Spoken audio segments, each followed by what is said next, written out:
जय हिंद दोस्तों, नए इन्फॉर्मेटिव वीडियो में आपका स्वागत है। दोस्तों, हम आज इस वीडियो में बात कर रहे हैं एनआरआई भाई बंधु के लिए इंडिया में क्या क्या इन्वेस्टमेंट के ऑप्शन है और कहाँ वो अपना पैसा लगा सकते हैं जिसके अंदर में ज़्यादा से ज़्यादा उनको इंटरेस्ट मिले और ज़्यादा से ज़्यादा फायदा हो। तो सर दोस्तों, हमारे चैनल पे नए हैं तो लाइक और सब्सक्राइब जरूर करें क्योंकि मैं आप चैनल बैंकिंग फाइनेंस से रिलेटेड सारा अपडेट्स लेकर आता रहता हूँ। तो चलिए वीडियो को स्टार्ट करते हैं।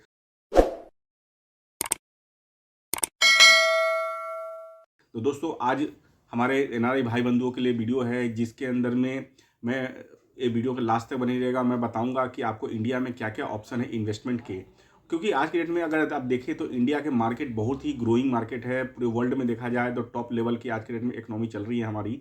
तो इसके अंदर में इन्वेस्टमेंट का बहुत सारा ऑप्शन है, क्योंकि आप जब कोई भी कंट्री जब आगे ग्रो कर रही होती है, अगर वहाँ आप पैसा लगाते हैं तो आपके पैसे जल्दी से जल्दी ग्रो होने के चांसेस होते हैं।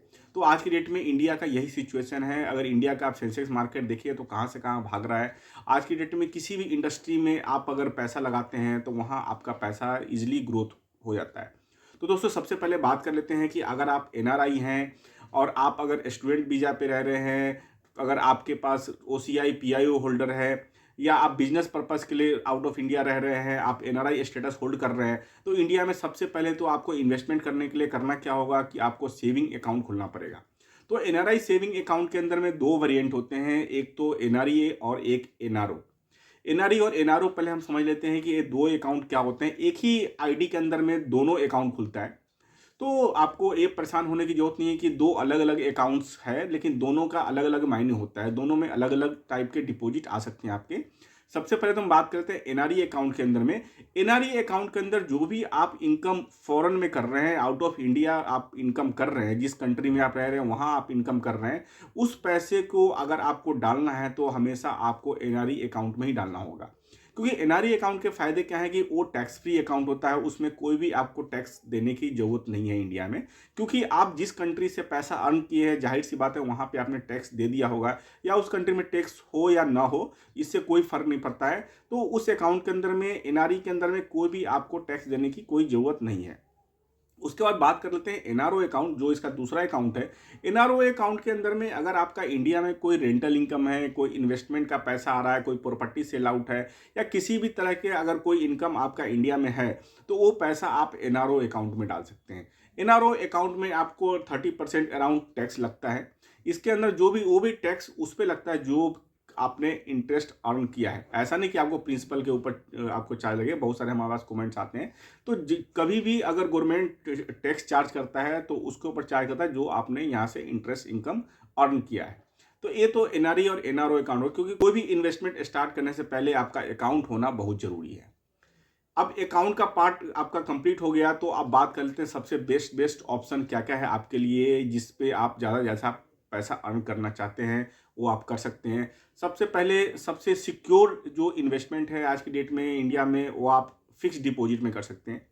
फिक्स डिपॉजिट के अंदर में आप अगर देखें तो बहुत बेस्ट ऑप्शन है आज के डेट में। 7.5% से लेकर के 8.5-9% तक का भी इंटरेस्ट चल रहा है बैंकों का। ये बैंकों टू बैंकों वेरी करता है इंडिया के अंदर में। आप किसी भी बैंक में आप जाकर के एफडी आप करवा सकते हैं।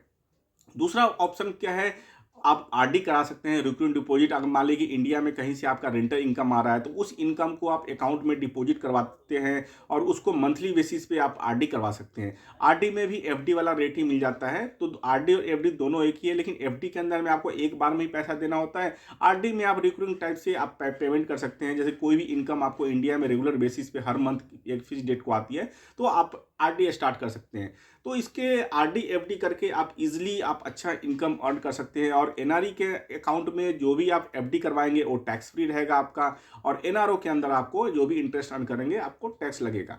अब बात करते हैं कि अगर अकाउंट ओपनिंग का हमारे पास बहुत सारा कंसर्न आता है कि हम आउट ऑफ इंडिया में हैं, इंडिया आने का मेरे चांसेस कम होते हैं, तो मैं अकाउंट कैसे खुलवाऊं। तो आप आज की डेट में देखें तो इंडिया के बहुत सारे बैंक हैं, जैसे आईसीआईसी बैंक, एचडीएफसी बैंक, ये सारी जो बड़ी बैंक है इंडिया में, वो आज की डेट में non face to face account opening का भी प्रोसेस कर रहे हैं। मान लीजिए कि आप यूके में बैठे हुए हैं और आपको अकाउंट खुलवाना है, तो ऑनलाइन आप वेबसाइट में जाके करके अगर आप रिक्वेस्ट दे देते हैं तो ऑनलाइन सारा कुछ प्रोसेस हो जाता है, आपको यहाँ आने की ज़रूरत नहीं है, सारा कुछ डिजिटली प्रोसेस है। आज की डेट में इंडिया बहुत ही ज़्यादा डिजिटल हो चुका है, तो आपको non face to face account opening हो जाएगा और सारा का सारा आप लॉगिन पासवर्ड वगैरह वहाँ आपको मिल जाएगा। आप वहीं से बैठे बैठे सारा कुछ मैनेज कर सकते हैं। आरडी बनाना हो, एफडी बनाना हो, ये दोनों काम आप इजीली वहाँ से कर पाएंगे। उसके बाद बात कर लेते हैं कि आप डीमेट अकाउंट खुलवा सकते हैं अपने सेविंग अकाउंट के साथ साथ। डीमेट अकाउंट खुलने के बाद आप शेयर मार्केट में इन्वेस्ट कर सकते हैं। अगर आप देखें इंडिया का शेयर मार्केट में सेंसेक्स देखें कहाँ से कहाँ जा चुकी है, तो आज के डेट में मार्केट बहुत ही ज़्यादा ग्रोइंग है, हर फील्ड में ग्रोथ हो रहा है। तो आप इजीली आप पैसा अपना इन्वेस्ट शेयर मार्केट में भी कर सकते हैं। उसके साथ आप देखें ईटीएफ में आप कर सकते हैं, आप गोल्ड बॉन्ड में कर सकते हैं। आप गोल्ड बॉन्ड देखें तो आज से अगर 10 साल पहले जाए तो गोल्ड का 40-50 हज़ार का था रेट, आज की डेट में 80-85 हज़ार का रेट आ चुका है। तो आज के डेट में गोल्ड प्राइस का रेट भी बहुत ज़्यादा बढ़ रहा है, तो आप इसमें भी डाल सकते हैं। इंडिया के किसी भी फील्ड में आप किसी भी सेगमेंट में अगर आप इन्वेस्ट करते हैं तो आपको बेटर रिटर्न मिल जाता है और यहाँ लॉसेस के कोई चांसेस नहीं है। यहाँ तक कि आप अगर सेविंग अकाउंट में भी आप पैसे छोड़ देते हैं तो 3.5 से 4% का आपको ब्याज मिल जाता है। तो एक बेस्ट ऑप्शन है। अगर अदर कंट्रियों में देखिए तो सेविंग अकाउंट में ब्याज भी नहीं मिलता है, इंडिया में आपको अगर आप पैसे केवल डाल के छोड़ देते हैं तो आपको ब्याज मिलता है। और इससे बड़ी बात क्या है कि अगर आप देखें आप आउट ऑफ इंडिया है, इंडिया में बहुत दिनों से नहीं आया, बहुत सारे लोगों को लगता है कि मैं इंडिया में आता नहीं हूँ, तो सारा का सारा पैसा आप रिप्लेसमेंट भी कर सकते हैं। मान लीजिए कि आपको एनआरओ अकाउंट में पैसा आ रहा है तो डायरेक्टली आप एनआरई अकाउंट में भी ले जा सकते हैं उस पैसा को, या आप जब मर्जी चाहे तो एनआरई अकाउंट से जो पैसा आप लेके आए हैं उस पैसे को आप आउट ऑफ इंडिया जो भी अकाउंट आपका चल रहा है फॉरेन में, उस अकाउंट में आप मूव कर सकते हैं, ईजिली मूव कर सकते हैं। तो आप धीरे धीरे आप देख सकते हैं। इसके अलावा आपको फिर भी अगर लगता है कि डाउट है तो आप इंडिया में जो सबसे बड़े बैंक है जैसे SBI, HDFC bank, ICICI bank, इन सारे बैंकों में आप अकाउंट खुलवा सकते हैं। इन सारे बैंकों में आपको डिजिटली सर्विस मिल जाता है और सारा का सारा कुछ आप ऑनलाइन इन्वेस्ट कर सकते हैं। इसके बाद बात करते हैं कि आप इंडिया के अंदर में प्रॉपर्टी में भी इन्वेस्टमेंट कर सकते हैं। बहुत सारे बैंक आज के डेट में क्या है, प्रॉपर्टी भी आपके बदले सर्च करने को तैयार है। आप अगर ऑनलाइन अगर आप रिक्वेस्ट देते हैं तो आपके बदले प्रॉपर्टी भी सर्च कर देगी। उसके बाद आप प्रॉपर्टी में भी इन्वेस्ट कर सकते हैं। प्रॉपर्टी में भी आज देखें इंडिया में प्रॉपर्टी की वैल्यू कहाँ से कहाँ जा चुकी है, तो आप प्रॉपर्टी में भी इन्वेस्टमेंट कर सकते हैं। तो सारा सारा ओवरऑल अगर आप अकाउंट खुलवाते हैं तो सारे जगह आप इन्वेस्टमेंट कर सकते हैं। इसके अलावा आप जाए तो आज के डेट में अगर सबसे इन्वेस्टमेंट का बेस्ट ऑप्शन आ रहा है तो वो है एसआईपी म्यूचुअल फंड में। म्यूचुअल फंड में आप देखें तो अगर ग्रोथ पार्ट देखें तो 12 से 14%, 18-20% का भी आपको है। आप मनी साइट पे, मनी कंट्रोल की साइट पे जाकर के आप देख सकते हैं, बहुत सारे वेबसाइट ऐसे हैं, वहाँ आप आरएनडी कर सकते हैं कि इंडिया में कहाँ कहाँ पैसा और किस किस म्यूचुअल फंड में बेटर रिटर्न है। आप अगर थोड़े टाइम के लिए भी अगर म्यूचुअल फंड में आप पैसा डालते हैं तो आपको बहुत बेटर रिटर्न मिल जाता है। तो इंडिया में अगर आप पैसा लगाते हैं तो ये इकोनॉमिक में आप देखें ग्रोथ में का आप पार्ट बन सकते हैं। साथ में साथ जो आपकी कंट्री है उसमें आपका सहयोग भी हो जाएगा और इसमें क्या है आपको बेटर रिटर्न मिलेगा। आप अगर मान लीजिए कि आप एसआईपी, नॉर्मल एसआईपी भी अगर आप करवाते हैं तो एसआईपी कैलकुलेटर आपको गूगल पे मिल जाएगा। आप अगर 50,000 पर मंथ का एसआईपी करवाए और आपके 12-14% का भी आप ब्याज लगाते हैं तो करोड़ों रुपए का वहाँ से बेनिफिट आपका हो जाएगा। तो बहुत सारे ऑप्शंस हैं, हर ऑप्शंस को आप देख सकते हैं और ईजिली मैं तो ये बोलूँगा कि स्टार्टिंग में आप स्टार्ट करने के लिए आप आउट ऑफ इंडिया रहते हैं तो आप non face to face account खुलवा करके, अगर आप इंडिया आते हैं तो फेस टू फेस अकाउंट भी खुलवा सकते हैं। इजीली किसी भी बैंक में जाकर के आप अकाउंट खुलवा सकते हैं, लेकिन वहाँ किसी बैंक में खाता खुलवाने से पहले सबसे पहले आप नेट बैंकिंग आप वहाँ आप डिस्कस कर लीजिए कि मैं इंडिया में नहीं आऊँगा, ऑनलाइन ऑपरेट कर सकता हूँ नहीं कर सकता हूँ। आज की डेट में यूपीआई सर्विसेज भी आउट ऑफ इंडिया जो एनआरआई कस्टमर के लिए बहुत सारे बैंकों ने स्टार्ट कर दिया है कि आप यूपीआई बेस्ड पेमेंट भी कर सकते हैं।